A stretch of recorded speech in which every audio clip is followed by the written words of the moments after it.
আত্মহত্যার আগে সুইসাইড নোটে লিখে যায়, তার মৃত্যুর জন্য দায়ী তার দুর্ভাগ্য।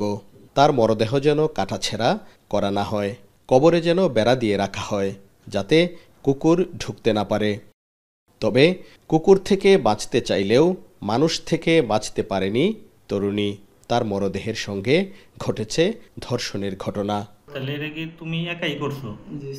ময়নাতদন্ত করতে গিয়ে চিকিৎসকের সন্দেহ হলে পুলিশকে খবর দেন তিনি। বেরিয়ে আসে জঘন্য বর্বর ঘটনা।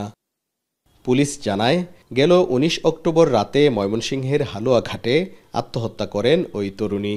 ২০ অক্টোবর হালুয়াঘাট থানা থেকে আবু সাইদ নামে এক যুবক ময়নাতদন্তের জন্য মরদেহ নিয়ে যায় ময়মনসিংহ মেডিকেলের মর্গে।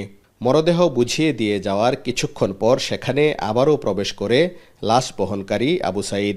এ সময় মরদেহের সাথে যৌনাচার করে সে।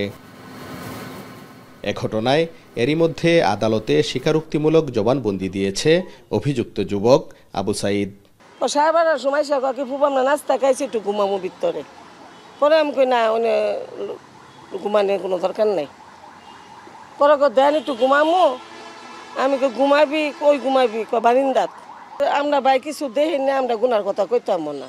মানে সেটা যদি কইরাতে যদি এখানে স্বীকারোক্তিও, আমরা তো এরকম কোনো আলামত আমরা দেখি নাই এখানে। সে মর্গে ডেড বডিকে রাখার পরে সেই ডেড বডির সাথে অবমাননাকর কাজ করা হয়। যেটা পরবর্তীতে মর্গের যে ডাক্তার, যখন ফরেন্সিক যে ডাক্তার সে টেস্ট করার সময় সেটা বুঝতে পারেন। জিজ্ঞাসাবাদের এক পর্যায়ে সেই যে সাসপেক্ট সে স্বীকার করে যে সে তার সাথে মৃতদেহকে সে ধর্ষণ করেছে।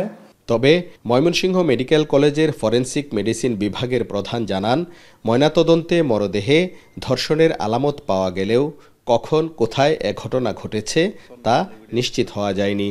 আমরা শুধুমাত্র মনে হচ্ছে যে সম্ভবত শারীরিক সম্পর্ক হয়েছে, সেজন্য আমরা নমুনার সংরক্ষণ করছি। এখন ডিএনএ অ্যানালাইসিস করলে বোঝা যাবে এটা কে করছে।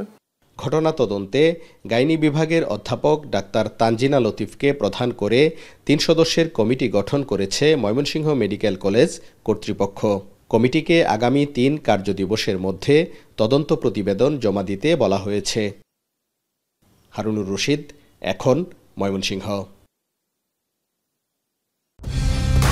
কালার এক্সপার্ট, জর্জ স্যাপ এবং মাইল্ড অন হ্যান্ডস টেকনোলজি সমৃদ্ধ অরিক্স ক্রিস্টাল ওয়াশ আপনার লন্ড্রি এক্সপার্ট।